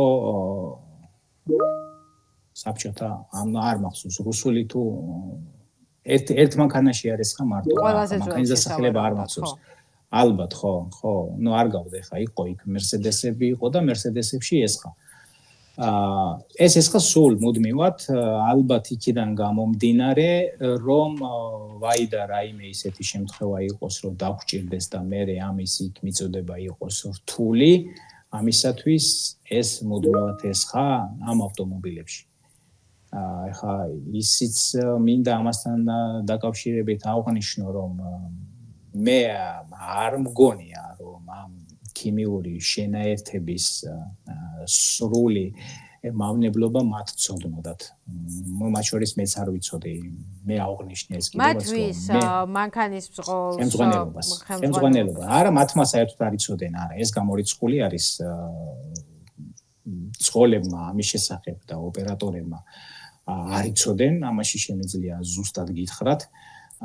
ანუ უყურეთ როგორ ხდება იყვნენ ადამიანების კატეგორია, რომელიც ამას ერთმანეთში აზავებდა და შემდეგ მანქანებში ასხავდნენ. ეს ხომ არ ხდებოდა სისტემატიკურად. ეს ალბათ მოხდა რამოდენიმეჯერ, ალბათ ერთხელ მოხდა იმ CSGO-ს ამბის შემდეგ. როცა CSGO-თან საპროტესტო მსვლელობის მხოლოდ მცირე ნაწილი იყო მისული. დაშავდა აქციის რამდენიმე მონაწილე. CSGO-თან შეკრებილების თქმით დარბევის დაწყებამდე არანაირი გაფრთხილება არ მიუღიათ. თვითმხილველების თქმით სპეცრაზმა აქციაზე შეკრებილების წინააღმდეგ წყლის ჭავლის შემდეგ და შეიძლება მოხდა მანამდე შეიძლება იყო გამოყენებული სწავლებაზე. თუმცა მე ეს არ მახსენდება რომ ის სწავლებაზე იყო გამოყენებული. და სავარაუდოდ იქნა ახალ მანქანებში, იმიტომ რომ თქვენი წამოსვლის შემდეგ გაგედეთებ განაახლა ავტოპარკი. დიახ. ნუ შესაძლებელია დიახ, რა თქმა უნდა, ალბათ მოათავსეს სხვა მანქანებშიდაც და მათაც ეს ზუსტად იმ დაგვარად იცოდნენ რომ საშიში და რთული არის მასთან გაჩერება იქიდან გამომდინარე როდესაც ალბათ ავტომობილებში ასხავდნენ. და ლაშა, რაიმე პროტოკოლი არსებობს, რითიც გაწერილია, რომ ამ მანქანაში, ტომაში ვასხამთ წყალს, საღებავს, ქიმიურ ხსნარს, არ ვიცი კიდე რაღაცა სხვას და ამაზე ბრძანებას იძლევა ვიღაცა, იმიტომ რომ უნდა აღირიცხოს ეს გახარჯული მასალა და ასე შემდეგ. ანუ აი ეს პროცედურა როგორია? ვიღაცა საური ადამიანი ხო არ იღვიძებს დილას და ურევს ხსნარს და ასხამს მანქანაში? დიახ, რა თქმა უნდა, ამასთან დაკავშირებით არსებობს პროტოკოლები, ეს ძირითადად შემოიფარგლება ბრძანებით. არის ბრძანებას აქვს თავისი დონე. ვისი ბრძანება, ამასაც ვიკითხავ, მინისტრის ბრძანება, გედედეს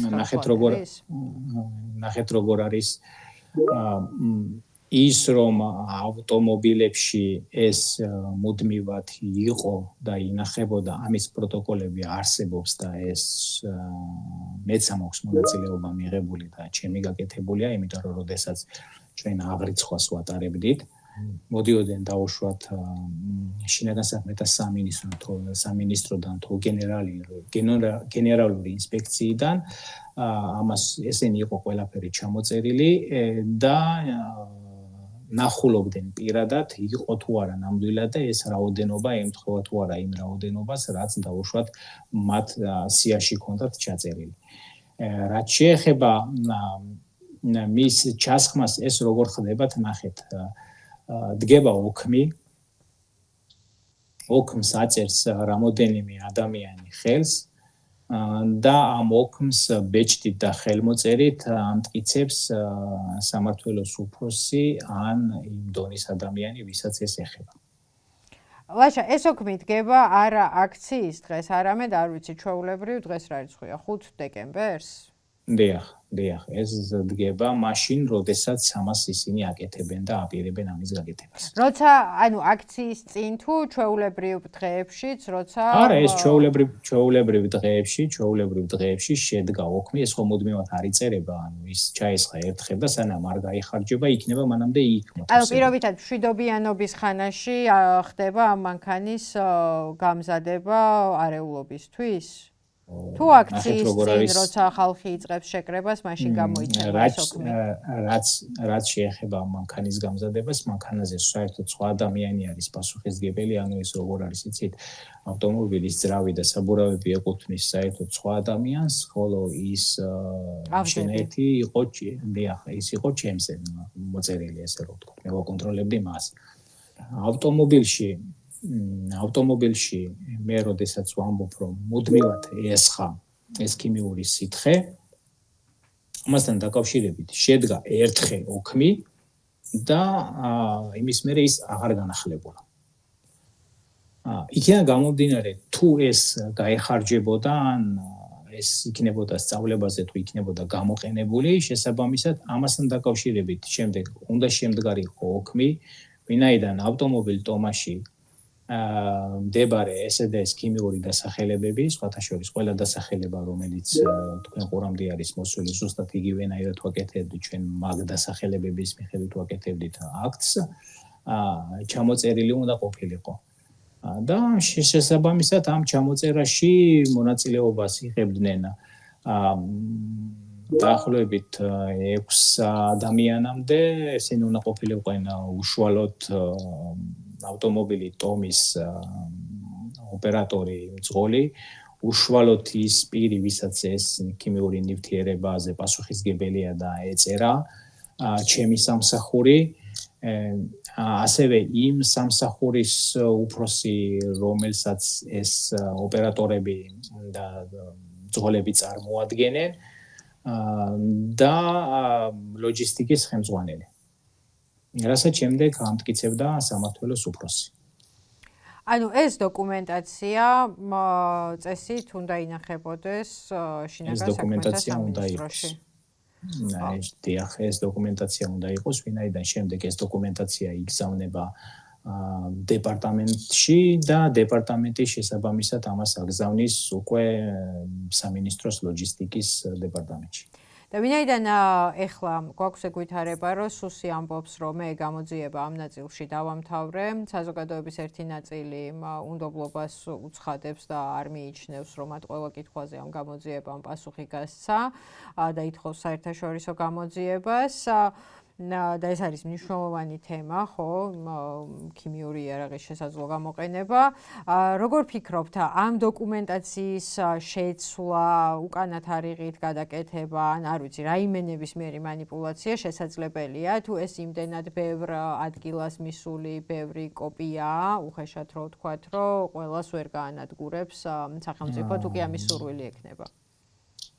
კი, ეს შესაძლებელია, ამის გაყალბება შესაძლებელი არის, მაგრამ როგორც ასე რომ ვთქვათ, საქმე იმას ეხება, თუ რამდენად ობიექტური იქნება გამოძიება, ობიექტური გამოძიების შემთხვევაში ეს ფაქტი ვერ გაყალბდება, თუნდაც გითხონ მე და მე ვასწავლი როგორ უნდა გააკეთონ ეს.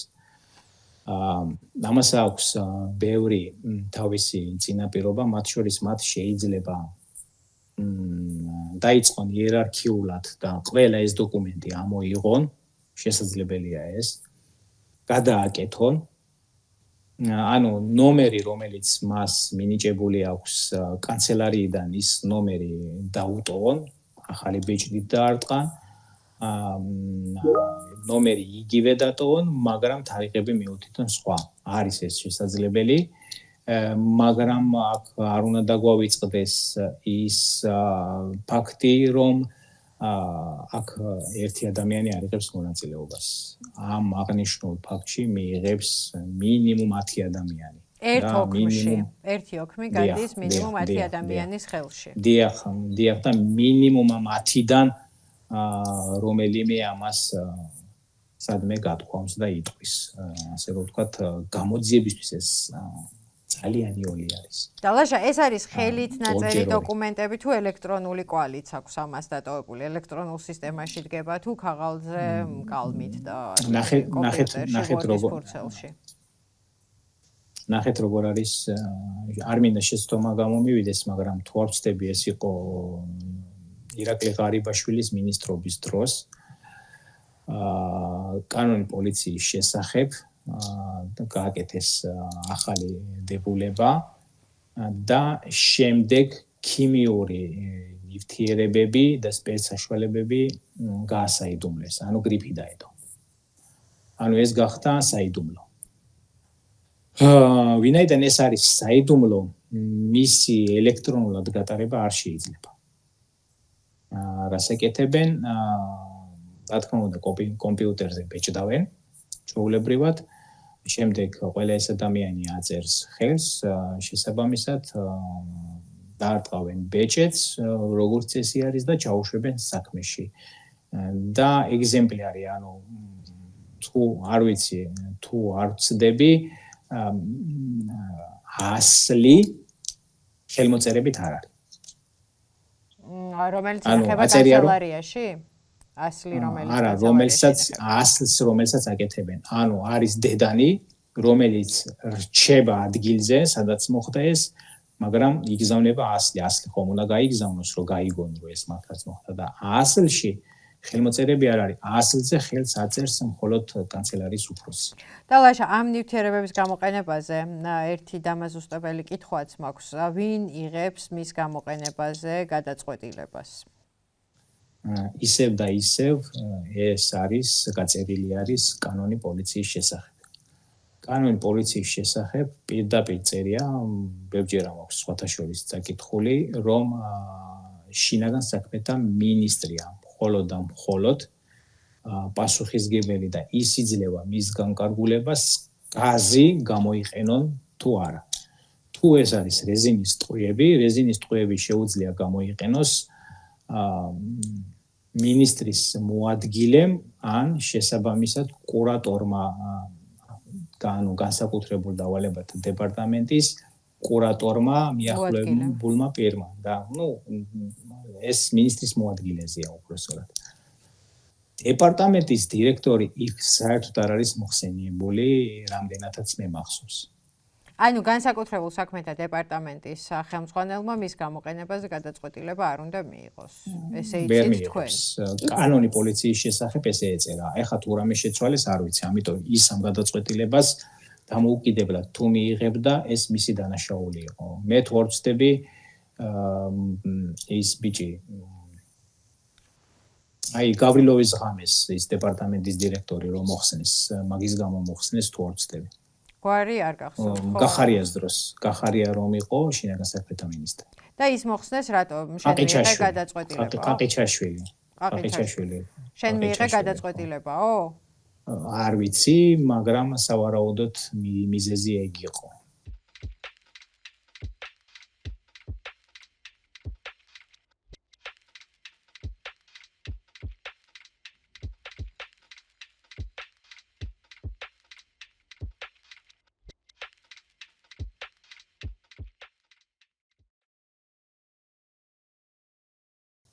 მაგრამ მას არ მიუღია ეს გადაწყვეტილება, ეს ტყუილი, ეს აბსურდი არის, მას არანაირი გადაწყვეტილება არ მიუღია. ბარემ გითხავთ გავრილოვის ღამეზეც, ვინაიდან ამ ღამეზეც კითხვები უფრო მეტი გვაქვს ვიდრე პასუხები, თქვენ იცოდნა რა არის, ვინ ეს ყბადაღებული კითხვა, ვინ გასცა ტყუების გამოყენების ბრძანება, რა იცით თქვენ? მე რომ იქ მივედი იმ ადგილზე, უკვე პროცესი დაწყებული იყო.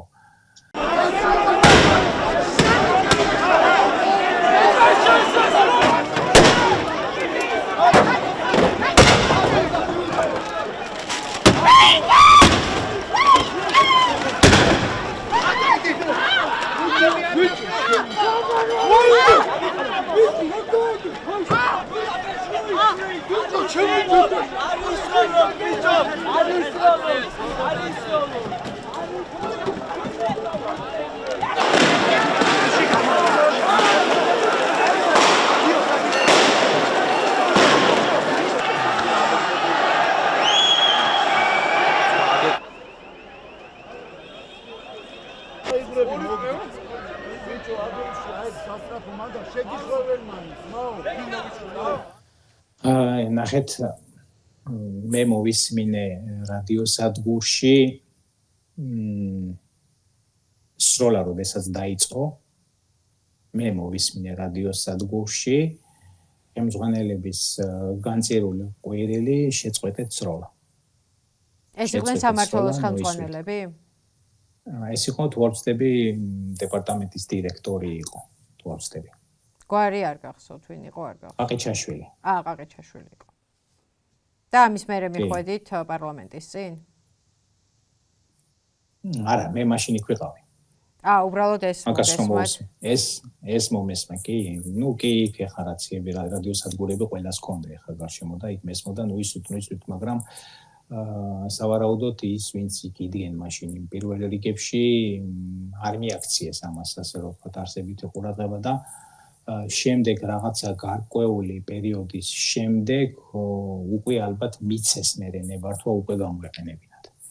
პირველი გასროლები, როდესაც მოხდა, ანუ ისე თქვა მინდა, პირველი გასროლები, როდესაც მოხდა, შესაძლებელია, მე არ ვიცი ამას.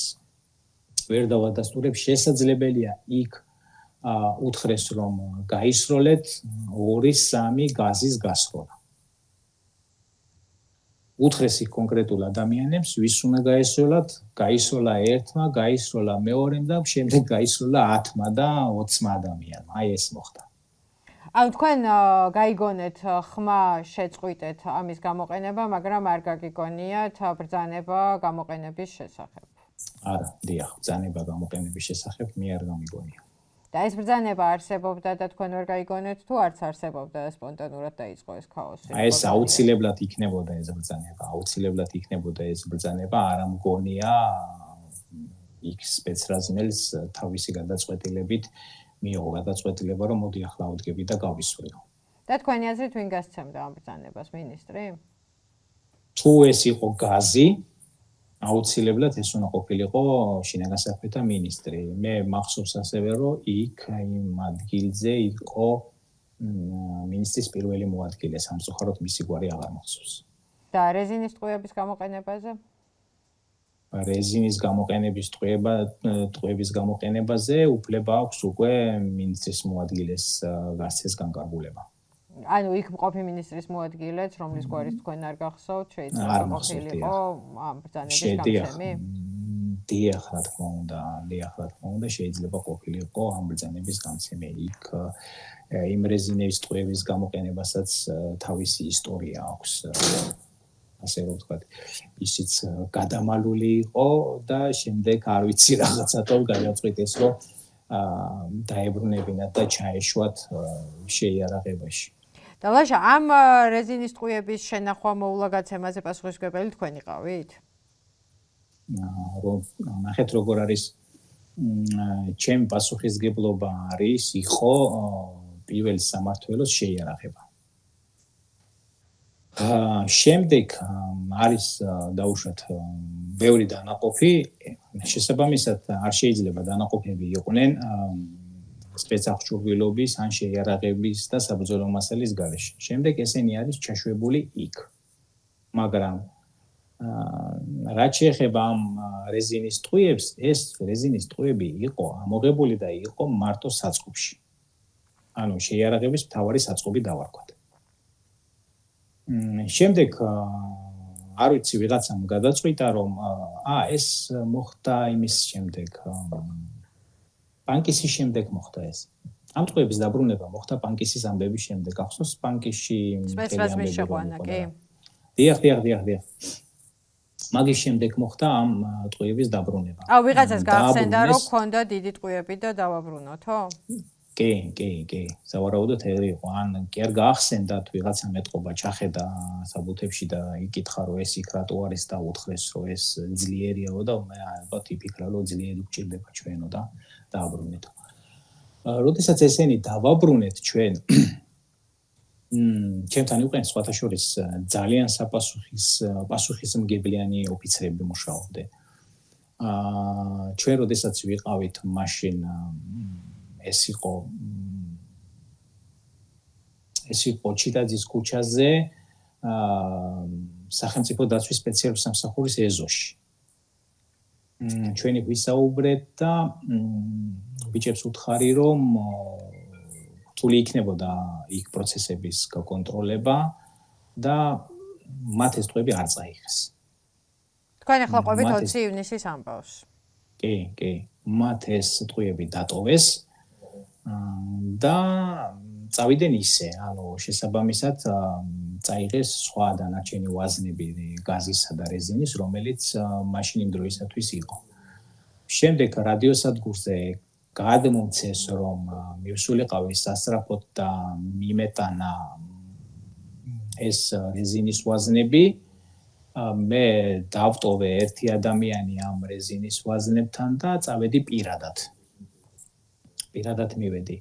რომ გავგეულიყავი სიტუაციებში, რომ მოდი ესე ვთქვათ, ჩვენ შევთანხმდით იმაზე, რომ ამას არ გამოვიყენებთ ამ ვაზნებს. იმიტომ რომ ჩვენ ვიცოდით მისი ეფექტურობის შესახებ. და როდესაც მივედი, მკითხეს, რომ რატომ არ მოიტანე ეს ვაზნები და მე ვთქვი, რომ ხალხია ბევრი ძალიან გარეთ და ხელში ვერ ავიღებ, მეთქი შეიძლება წამართვან ან რაღაცა, ანუ შესაბამისად თავი დავიცავე მაინც იმის მიხედვით, რომ შემდეგ ჩემზე არ გადამწყდარიყო, ასე რომ ვთქვათ, ჯოხი. ხოლო როდესაც ამ ტყვეების გამოყენება მოხდა, პირველი სამმართველოს გარდა იქ იყო კიდე ორი სხვა დანაყოფი. შესაბამისად ისინი ისე არ მოიქცენ, მათ ის ჩაშვებული ჰქონდათ უკვე სპეცრაზმელების დონეზე და ამიტომაც მოხდა მისი გასროლა. მე უფრო მეცაც ვფიქრობ, რომ მათ წარმოდგენაც არ ჰქონდათ რასის როლი. ანუ ლაშა, ეს თქვენი მონათხრობი შეიძლება გავიგო ისე, რომ პირველი სამმართველოს სპეცრაზმელებს არ ჰქონდათ ეს დიდი ტყვეები, იმიტომ რომ თქვენ არ მიეცით მათ ეს, მაგრამ არა, ეს თვითონ ჩემი იდეაც იყო და ისინიც დამეთანხმენ და ანუ აქ ხელმძღვანელობაზეა საუბარი. ხო, ანუ ხელმძღვანელობა პირველი სამმართველოს სპეცრაზმელებს არ მისცა, მაგრამ სხვა სამმართველოს და სხვა დანაყოფების ხელმძღვანელები სხვანაირად მოიქცნენ და გაუშვეს თავისუფალ ბრუნვაში ეს ტყვეები? ნუ სამწუხაროდ ეს ასე იყო, კი, ეს ასე იყო. და ამ ყველაფერზე ბრძანება წინასწარ ალბათ არ გქონდათ მიღებული, რომ უნდა გაგეცათ ან არ გაგეცათ ეს კონკრეტული ტყვეები? რა თქმა უნდა, ამაზე იყო ბრძანება იყო იმაზე, რომ ეს უნდა ჩაშვებულიყო პირად შემადგენლობამდე, მე ჩაუშვი პირად შემადგენლობამდე, მაგრამ როდესაც ჩვენ იქ ადგილზე ვიყავით, უკვე შემდეგ ჩვენ მოვითათბირეთ, ესე რომ ვთქვათ, ხელმძღვანელი ამ დანაყოფის ხელმძღვანელები, ვინც იყვნენ ჩვენ განყოფილების უფროსები, და ვთქვით, რომ არ გვინდა ამის წაღება, მოდი, ამან შეიძლება ადამიანს თვალი წამოუგდოს, მას შეიძლება ადამიანი მოიქნა. თუ კი ეს ცოდნა თქვენ გქონდათ და იფრთხილეთ, სხვებმა რატო არ იფრთხილეს? ალბათ არ იცოდნენ მათ ამის შესახებ. და მას თქვენ როგორ ადამიანური ფაქტორია, ნახეთ როგორია, მეც შემეძოლე ესე მოქცეულიყავი, დაუშვათ სიტყვაზე ბოდიში მაპატიეთ და მეკიდებინა ფეხებზე და მეთქვა, რომ აჰა და რაც გინდათ ისქენით. მაგრამ არ ვიცი რატო, მაგრამ მე რაღაცათომ ჩავთვალე საჭიროდ, რომ ეს არ უნდა გამოყენებულიყო. არ ვიცი რატომ მოვიქეცი ესე, ალბათ ჩემი ადამიანური ფაქტორიდან, ალბათ მე ესე ვფიქრობ რა.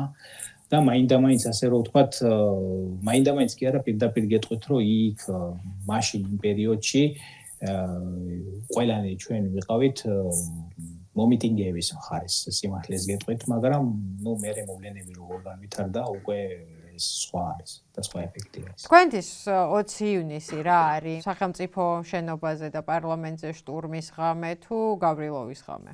გავრილოვის ღამე. ჩემთვის ეს არის პირდაპირ მნიშვნელობით გავრილოვის ღამე. როდესაც ეს გავრილოვი პარლამენტის თავმჯდომარის სკამში ჩაჯდა, ჩვენ ამას სამსახურიდან ტელევიზორში უყურებდით პირდაპირ ეთერში. და მაპატიეთ და იქ დაიწყო გინებები და ასე შემდეგ. ეს მთელ სამმართველოში? დიახ. რა თქმა უნდა, შესაბამისად არიან ისეთი ადამიანები, ახლა ესენი ერთეულები არიან, ვინც ისე არ ფიქრობენ, ყველას თავისი დამოკიდებულება აქვს, ყველა ინდივიდუალური ადამიანი არის, ამიტომ რთულია და იყვნენ ალბათ ისეთი ადამიანებიც, გაცილებით უფრო ცივსისხლიანები, ვისთვისაც ეს შანსი იყო რაღაც გაეკეთებიან, რაღაც დაემტკიცებიან. ლაშა, თქვენ როგორც ადამიანი, რომელმაც ბევრ სხვადასხვა შინაგან საქმეთა მინისტრთან იმუშავეთ, იქიდან გამომდინარე, რომ სისტემაში დიდხანს იმუშავეთ, ხო? რომელ მინისტრთან გაქვთ ყველაზე მეტი კითხვა შეცდომებთან დაკავშირებით, ან ფატალურ შეცდომებთან დაკავშირებით?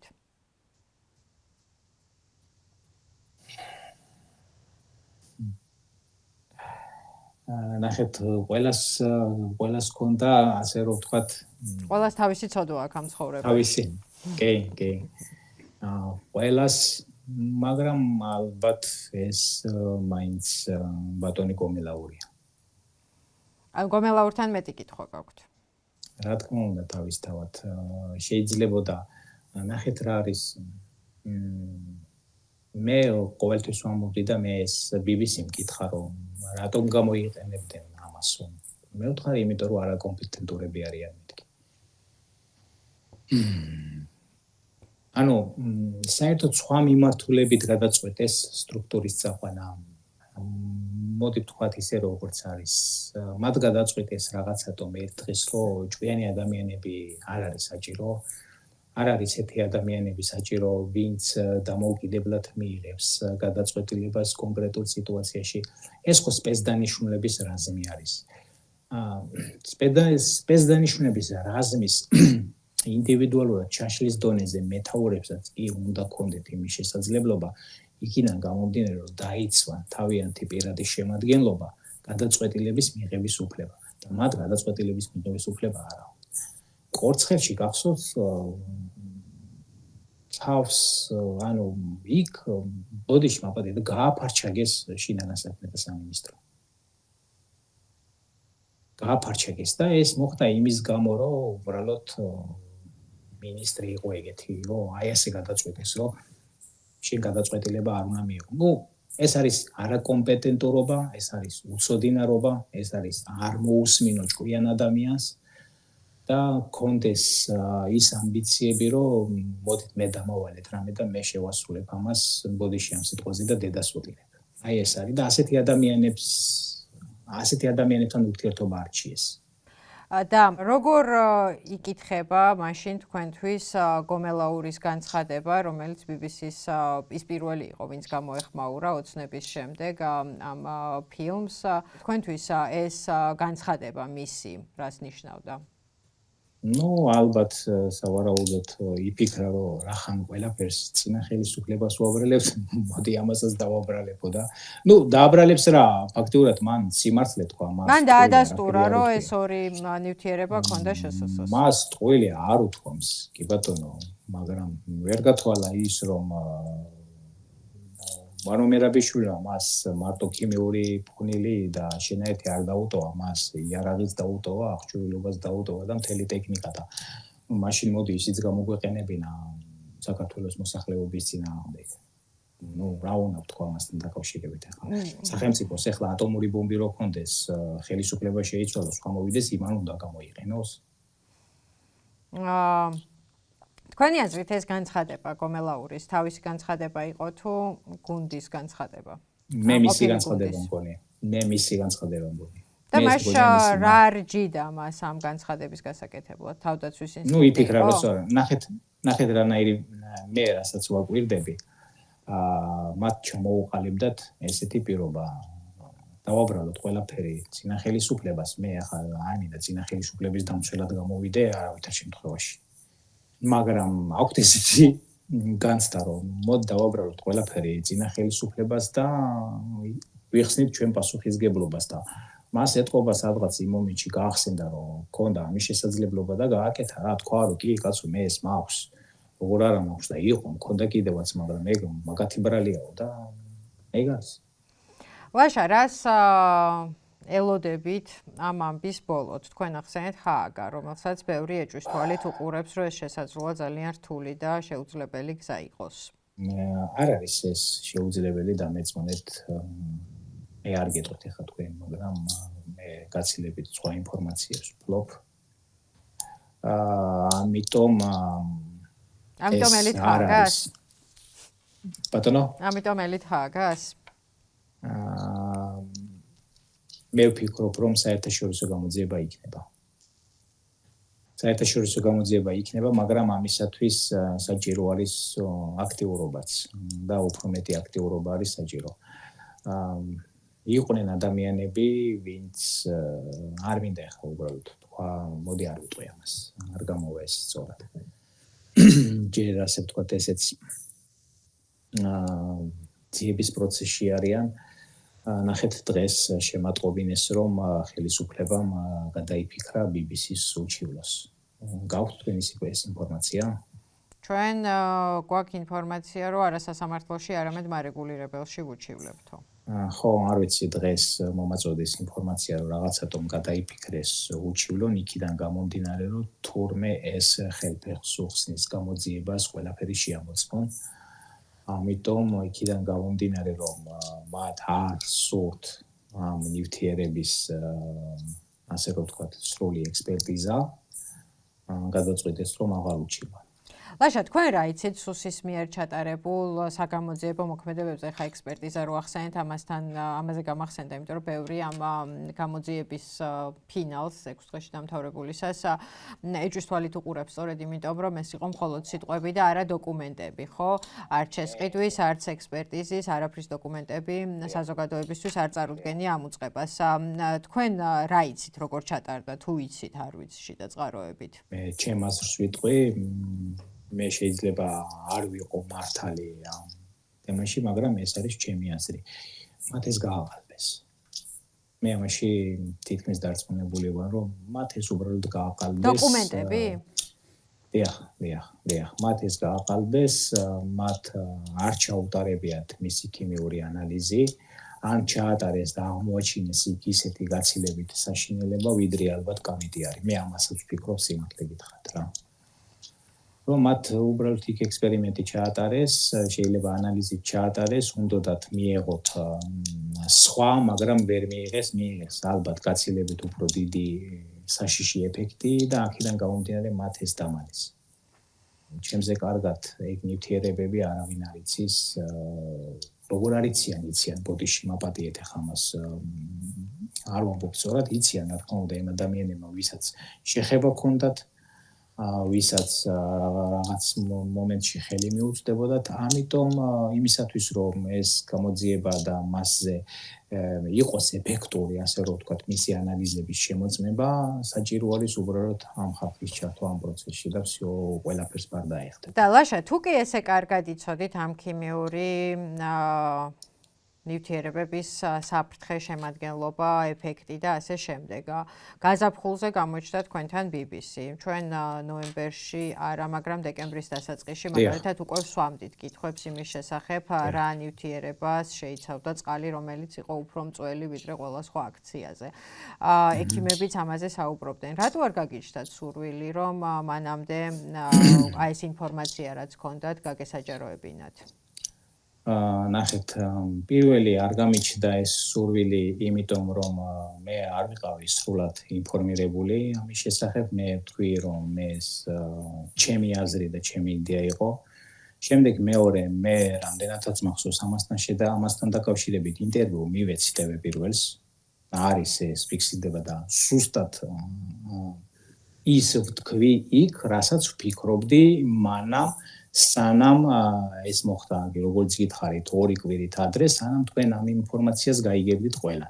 ანუ ეს ინფორმაცია მესმის, ხო? ანუ ეს ინფორმაცია, რასაც ახლა ვფლობთ, მთელი ცხოვრების განმავლობაში არ იყო ამ ხელა, რასაც ახლა არის. დიახ, ამიტომ მე არ მქონდა იმის შესაძლებლობა ზუსტად მწოდნოდა თუ იქ რა იყო.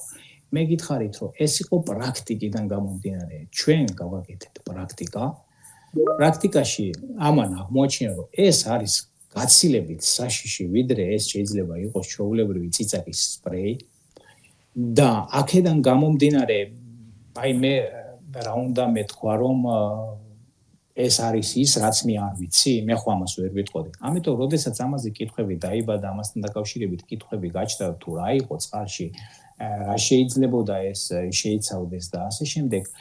შესაბამისად იყო მე TV1-თან მქონდა მაშინ საუბარი და მოვახსენე მათ რაც იყო და რასთან დაკავშირებითაც მქონდა საქმე, ხოლო როდესაც BBC-ს ფილმზე ვმუშაობდით, მაგ პერიოდში მე მათ მითხრეს, რომ შესაძლებელია ეს იყოს რაღაცა გაცილებით რთული და მომწამლავი, ვიდრე შეიძლება იყოს სპრეი. და შემდეგ იყო ის, რომ 2 კვირით ადრე დამიერეკეს და მითხრეს, რომ სწორედ ის, რაც თქვენ ინფორმაცია გქონდათ, რომ გამოიყენეს ეს პირველ მსოფლიო ომში თუ მეორე მსოფლიო ომში ფრანგებმა გერმანელების წინააღმდეგ. აი ზუსტ დიახ. აი ზუსტად იგივე ინფორმაცია მქონდა მეც, რაც მიიღეთ თქვენ, უბრალოდ 2 კვირით ადრე. ამის გარდა ნახეთ კიდე რა არის, აქ შეიძლება ყოფილიყო ის, რომ ეს ინფორმაცია სავარაუდოდ, ეს ჩემი აზრი არის.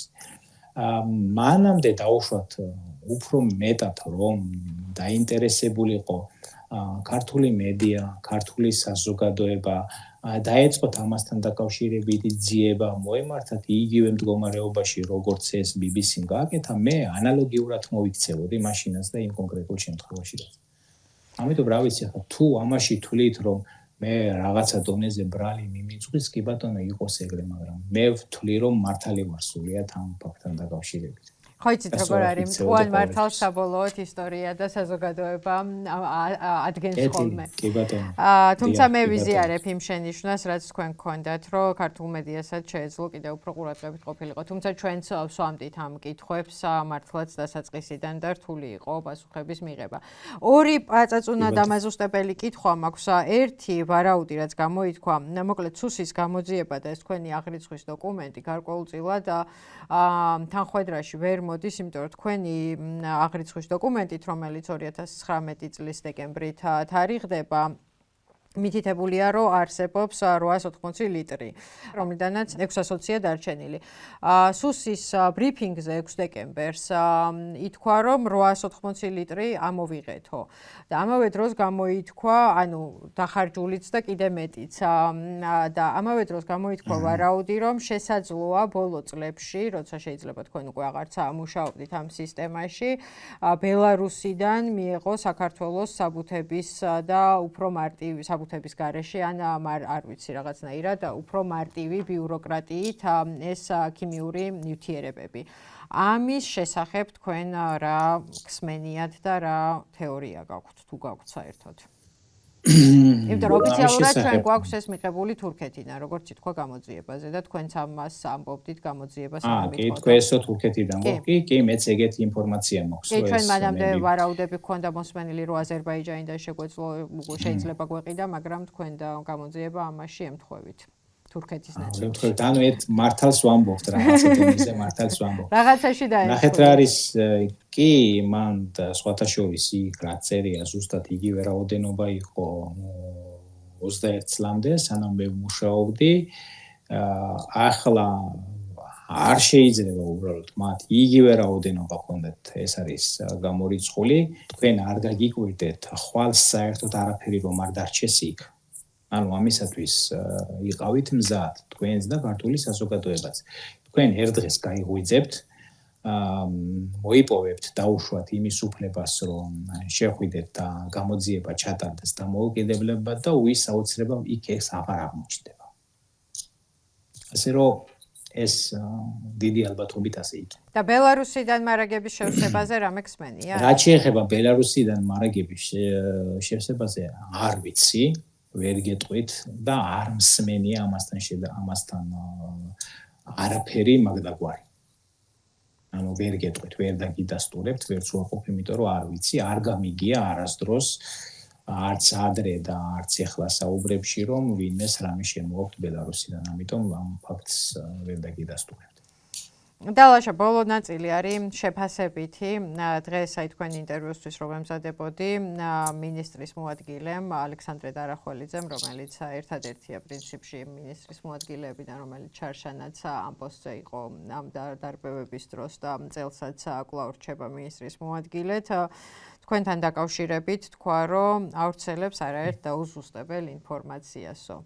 არა, მაქვს ამის ინფორმაცია. არ მოგისმენიათ. არ ვიცი, დამიკითხეთ ძალიან. აი ესე თქვა, ანუ მას ეკითხებოდნენ მოკლედ რა გამოიყენა პირველ 2-3-ში და 28-29-ში, იმიტომ რომ სუსის გამოძიება პასუხობს მხოლოდ 5-6 დეკემბრის ნაწილს. მანამ კითხვას არ უპასუხა, თუმცა თქვა, რომ ლაშა შერგელაშვილი ავრცელებს არაერთ დაუზუსტებელ ინფორმაციას, სუსმა დაადასტურა, რომ მის მიერ გავრცელებული ინფორმაცია იყო სრული სიყალბე და სიცრუე. გამოძიებას ლაშა შერგელაშვილის მიმართ კონკრეტულ საქმესთან დაკავშირებით სერიოზული კითხვები აქვს. ეს არის სულ რაც თქვენზე თქვა. რა შეიძლება გედავებოდეთ? ანუ რა ინფორმაცია შეიძლება არ მოეწონოს თქვენი? არ ვიცი, მეც ეს კითხვა მაქვს. ნუ ჩემი რა არ მოეწონათ ეს ხო ახლა ფაქტი არის, ხო? პირველი არ მოეწონათ ის, რომ მე ვთქვი, გავაჟღერე ის თუ რა გამოიყენეს მათ. მეორე ის ალბათ რომ მე BBC-ს დავეხმარე ამ მტკიცებულებების შეგროვებაში და ბოლოს იყო ის ალბათ რომ მე ესე ღიად დავიწყე ტელევიზიებთან ინტერვიუების მიცემა. მე ვფიქრობ რომ ეს არის სულ ერთადერთი მიზეზი. მათ რომ ცოდნოდათ რომ ეს ინფორმაცია სადღაც რაღაც დონეზე ამოტივდებოდა ამგაში. მე ხომ გეუბნებით თქვენ, მე ამაში ვარ დარწმუნებული. მათ წარმოდგენაც კი არ ქონდათ რა ქონდათ საწყობში. და ეხლა რა წარმოდგენა აქვთ, რა ინფორმაცია აქვს BBC-ს, რომელიც არ გამოუქვეყნებია?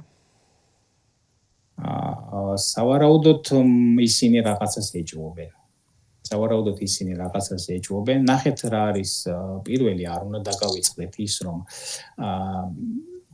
რატომ დაიწყეს დაუშვათ მეორე და მესამე დღეს აღიარებები რომ თურმე ეს მართლაც ქონიათ რა ქონიათ ამას ვერ დამალავდნენ და ვერ იტყოდნენ რომ არასაერთოდ წარმოდგენაც არ აქვს საიდან შემოიტანეს და ასე შემდეგ. პირველი მათ ეს დაინახეს იქიდან გამომდინარე რომ მე ვიღებდი BBC-ს ფილმში მონაწილეობას და შემდეგ მათ დაინახეს ის დოკუმენტი რომელიც BBC მიკაჩვენა. შემდეგ იქ ალბათ დაშინ კიდე არიან ჭკვიანი ადამიანები და გადახედეს და შეხედეს ამ დოკუმენტს, წარმოდგენილ დოკუმენტს და იმ დოკუმენტს რაც იკუდებდა ალბათ ერთ-ერთზე დამთხევა რომ დაინახეს და დააკავშირეს იმას რომ შერგელაშვილი არის ის ადამიანი ვისაც ჰქონდა შეხება და მიუწვდებოდა და მას შეეძლო ეს ინფორმაცია გადაეცა და მიეწოდებინათ მაშინვე უკვე ამას ვეღარ დამალავდნენ და ვეღარ იტყოდნენ რომ ეს ესე არ ყოფილა და აღიარეს მაგიტომაც. ახლა რაცაც ესენი აკეთებენ იგივენაირად იქცევიან ზუსტად როგორც პირველივე დღეს ჯერ დაიწყეს ირონიულად სიცილი და ასე რომ ვთქვა დახახავება და შემდეგ აღიარეს. იგივე იქნება მაგ ფაქტთან დაკავშირებით გამოძიებასთან.